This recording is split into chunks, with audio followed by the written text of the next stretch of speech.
zoti Kurti e ka një po se duket një detyrë ta bëj shlyerjen e kujtesës historike. Zoti Kuq është interesante një lloj analogjie apo krahasimi edhe me rezumen e juaj edhe me së fundmi me një deklaratë të zotit Kurti që boni shumë buj që tha që Kosovën e kom gjetë në podrum me gjysmë metri ujë e tash jemi në katin e parë, ju po më thoni duke e referu gazetarit pse nuk jeni në katin e tretë. Ju përmendet angazhimin e juaj në protestat e 81-shit dhe 89-shit, para këtyne 68-shin po ashtu protestat i mbajmë mend, edhe pra sa kemi njohuri dhe kemi lexu, 97 ku vetë zoti Kurti dhe të tjerë kanë qenë akter dhe ju me kontributin në luftë. Dhe gjitha këto përpjekje deri tek akti, si më thonë, më i lartë i pavarësimit të një vendit. A mendoni ju që ka kuptim deklarata, sepse na i shohim përpjekjet të individëve dhe të popullit në përgjithësi për liri e pavarësi, po vim në një situatë ku në një deklarim thuhet që ndoshta Kosova ka qenë në podrum me gjysmë metri. Kjo shkurt sa për një lloj analogjie me që ju keni qenë potencova në fillim akter i ngjarjeve më të rëndësishme të shtetit në përgjithësi. Po kjo është njëra prej arsyeve prapë por lidh me të rikthimi. Zoti Kurti e ka një po se duket një detyrë ta bëj shlyerjen e kujtesës historike. Fshirjen e kujtesës historike. Edhe për thonë që historia e Kosovës fillon me ta. Kjo është e domshme, sepse po thush që nuk është bërë kur gjë gjatë të tjetër në atë kohë, ose në vitin 1981, se me këtë deklaratë të tij e shlyrën edhe gjatë të tjetër, edhe të 81-shën, edhe komplet proceset e viteve 90-ta, e shlyrën edhe luftën, do më nështirje për harres ose për shlyerje të kujtesës edhe të luftës, edhe shumë brezav, kontributin e shumë brezav. Ajo ka një sistem, ose po do me kriju një momentum historik që historia Kosovës fillon me ta. Ajo kam nështyrë me një lloj rreziku, me siguri do tjetë edhe tema e këtij ngërçes, sepse edhe duhet sot bisedojmë edhe për ngërçen politik që po ndodh në Kosovë, edhe damin që po i bje kjo ngërçe institucioneve, funksionimit e institucioneve, aje ka një mision.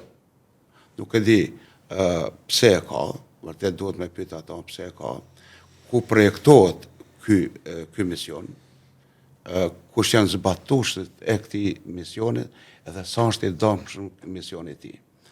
Ai nuk është lehtë me thonë këto, por unë po mendoj që e ka mision shlyerjen historike, fillimin me ta, po çka fillojmë me ta?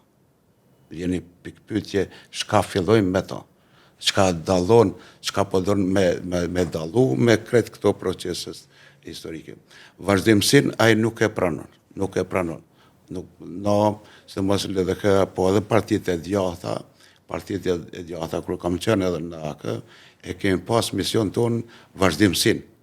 Shumë gjenerata kanë dhënë kontribut para neve, e kemi vazhdu këtë kontribut edhe kemi ardhë ku kemi ardhë.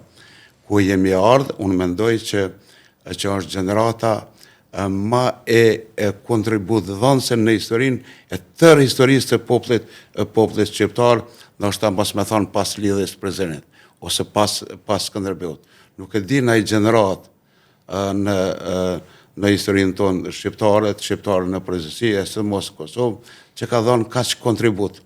Me insistu, me tentu, me shlyj këto, atëherë nuk e di a duhet më quajt shqiptar, a duhet më quajt kosovar, a dardan, a e lirë, a e din. Po këto procese, edhe kjo intencë e shlyerjes së historisë, është intenca më e rrezikshme, më dëmshme që i bëhet në popullit shqiptar. Normalisht kanë pas shumë dilema, çka do të bëhet.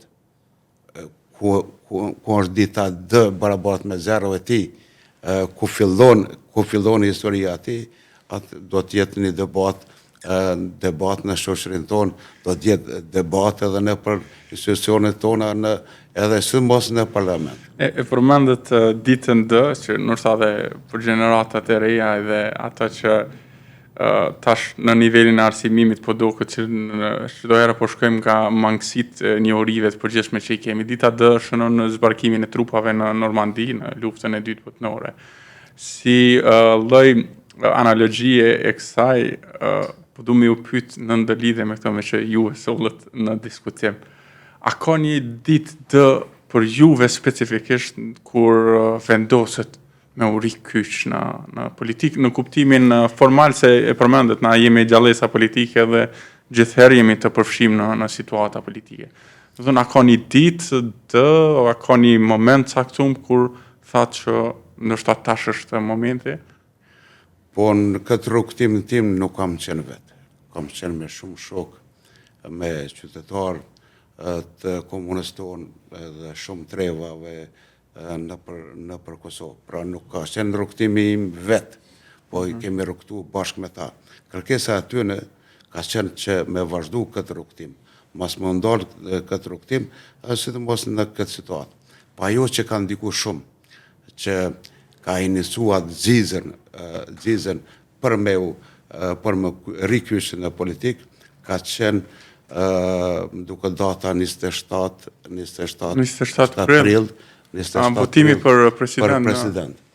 Mënyra që është hynë, ose insistu me hynë në kuvend duke qenë të vetëdijshëm që e shkelin kushtetutën, atëherë ka qenë ai momentumi që kjo kategori e njerëzve, si Albin Kurti, mund me shkuar pas kashmërisht me damtu Kosovë.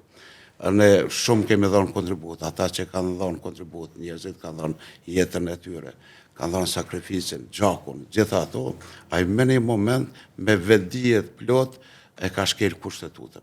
Edhe u mundu me prun në një blokat kushtetuse komplet sistemin, funksionet, komplet shtetin tonë.